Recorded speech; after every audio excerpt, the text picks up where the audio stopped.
வணக்கம். 10ஆம் வகுப்பு மாணவர்கள் உங்களுடைய டோட்டல் மார்க்கை எவ்வளவு தூரம் அதிகப்படுத்த முடியுமோ அதிகப்படுத்துறதுக்காக இந்த லாஸ்ட் எக்ஸாமுக்கு படிச்சுக்கிட்டு இருக்கீங்க.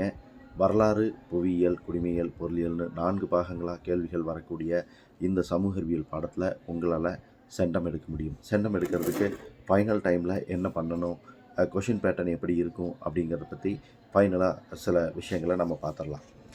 ஸ்டார்டிங்கில் பார்த்தீங்கன்னா 1 மார்க் தான் உங்களுக்கு கேட்பாங்க. வரலாறுலேருந்து 5, புவியியல்லேருந்து 5, குடிமையியல் பொருளியல்லேருந்து தலா 2 கொஷின்ஸ் வந்து கேட்பாங்க. மொத்தம் 14 கொஷின்ஸ் வந்து உங்களுக்கு கேட்பாங்க. எல்லாமே சூஸ் த பெஸ்ட் ஆப்ஷன். நம்ம ஆரம்பத்துலேருந்து சொல்லிக்கிட்டு இருக்கிற மாதிரி நீங்கள் இதுக்கு ஆன்சர் பண்ணும்போது கொஷின் நம்பர், ஆப்ஷன், ஆன்சர் எல்லாமே இருக்கணும். அப்போ தான் உங்களுக்கு ஃபுல் மார்க் கிடைக்கும். நீங்கள் இதுக்கான ஆன்சர் வந்து உங்கள் கையில் கொஷின் பேப்பர் கொடுப்பாங்க ரிவ்யூ பண்ணுறதுக்கு 10 நிமிஷம் முன்னாடி. அந்த 10 நிமிஷத்துலேயே வந்து இந்த 14 கொஷினுக்குமான ஆன்சரை தெரிஞ்சு வச்சுக்கிட்டிங்கன்னா அதுக்கு உங்களுக்கு டைம் நிறையா மிச்சமாகும். ஸோ அந்த டைம்லேயே இதுக்கான ஆன்சர்ஸ் வந்து ஃபைனல் பண்ணி வச்சுருங்க. உணர்ச்சி வசப்படாமல் எடுத்து பேப்பரில் ப்ரெசென்ட் பண்ணிடுங்க. பார்ட் 2 எல்லாமே 2 மார்க் கொஷின்ஸ் தான். மொத்தம் 10 கொஷின்ஸ் கேட்பாங்க. 14 கொஷின்லேருந்து 10 கொஷினுக்கு வந்து நீங்கள் ஆன்சர் பண்ணணும். ஸோ 4 கொஷின் நமக்கு ஆப்ஷன் இருக்குது.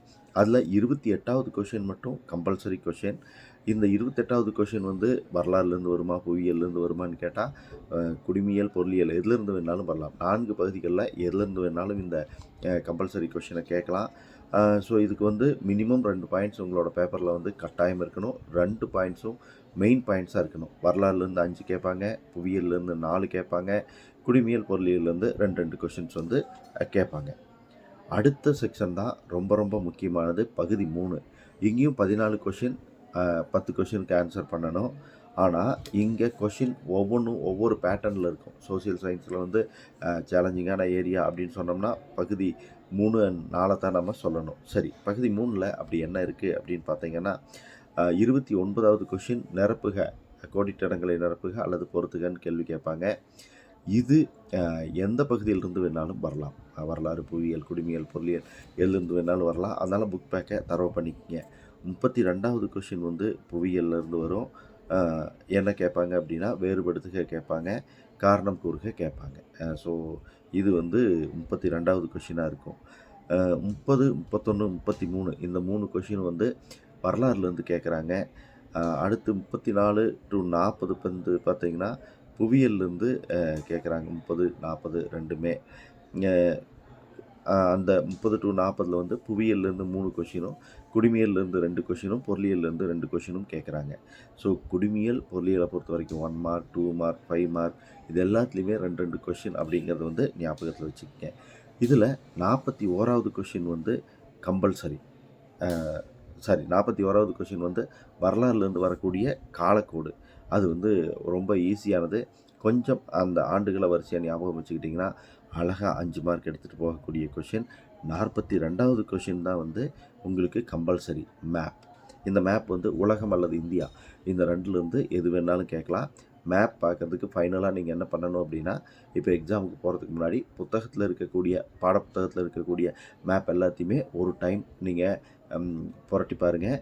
2வது டைம் வந்து கண்ணை மூடிட்டு நீங்கள் அந்த இடத்தையெல்லாம் நினச்சிட்டு புரட்டி பாருங்கள். டெஃபினட்டாக இந்த 5 மார்க்கும் அடுத்து 8 மார்க்கில் வரக்கூடிய 8 மார்க்கும் 13 மார்க்கும் நீங்கள் எடுத்துடலாம். ரைட். அடுத்தது பார்த்தீங்கன்னா பகுதி 4 8 மார்க் கொஷின். இந்த 8 மார்க்கில் பெரும்பாலும் வரலாறுலேருந்து கேள்விகள் கேட்டாலும் கூட வரலாறுலேருந்து தான் வரணும் அப்படின்னு எங்கேயுமே வந்து கட்டாயமாக இல்லை. அதனால் 4 பகுதிகளிலிருந்து எந்த பகுதியிலேருந்து வேணாலும் 8 மதிப்பெண் வினாக்கள் வந்து உங்களுக்கு கேட்கப்படலாம். வரலாறு, புவியியலுக்கு வந்து அதிக முக்கியத்துவம் கொடுத்து படிச்சுக்கோங்க. அது உங்களுக்கு வந்து ரொம்ப யூஸ்ஃபுல்லாக இருக்கும். 8 மார்க்கை பொறுத்த வரைக்கும் எவ்வளவு மேக்ஸிமம் ஆன்சர் கரெக்டாக எழுத முடியுமோ அந்த அளவுக்கு கரெக்டாக எழுதுங்க. குறைவான பாயிண்ட்ஸ் எழுதாதீங்க. 8 மார்க் அப்படிங்கிறது வந்து ஒரு பெரிய எஸ்ஏ டைப் அப்படிங்கிறதுனால தேவையான அளவுக்கு நேரம் எடுத்துக்கிட்டு போதுமான பாயிண்ட்ஸ் வந்து நீங்கள் கொடுத்து எழுதணும். அப்போ தான் ஃபுல் மார்க் கிடைக்கும். அடுத்து 44வது ஃபைனல் கொஷின் வந்து ரொம்ப ரொம்ப முக்கியமானது மேப்.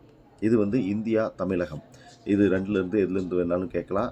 என்னென்ன பகுதிகளெல்லாம் கேட்கறதுக்கான வாய்ப்புகள் இருக்கோ எல்லாத்தையுமே பார்த்துக்கங்க.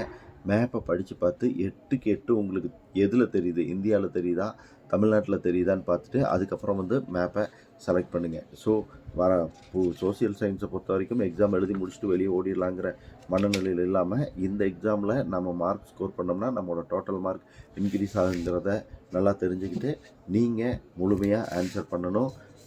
கொடுத்துருக்கக்கூடிய 10 நிமிஷத்தில் கொஷின் பேப்பர் எல்லாத்தையுமே தரோவாக படித்து பார்த்துங்க. மேக்ஸிமம் பாயிண்ட்ஸ் கொடுக்கறதுக்கு வந்து ட்ரை பண்ணுங்கள். டெஃபினட்டாக வந்து சோசியலில் சென்டம் ஸ்கோர் பண்ணலாம். All the best students.